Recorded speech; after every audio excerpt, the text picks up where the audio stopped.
ପରିପେଣ୍ଡୁ ତରକାରୀ।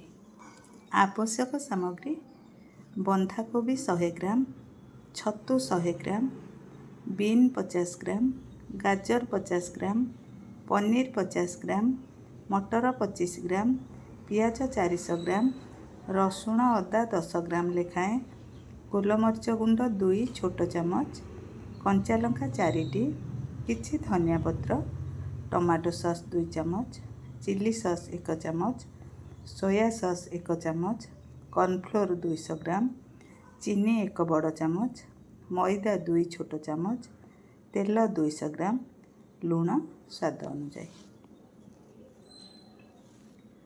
ପ୍ରସ୍ତୁତି: ସବୁ ପରିବା ଧୋଇ ଚୁନ ଚୁନ କରି କାଟି ରଖନ୍ତୁ।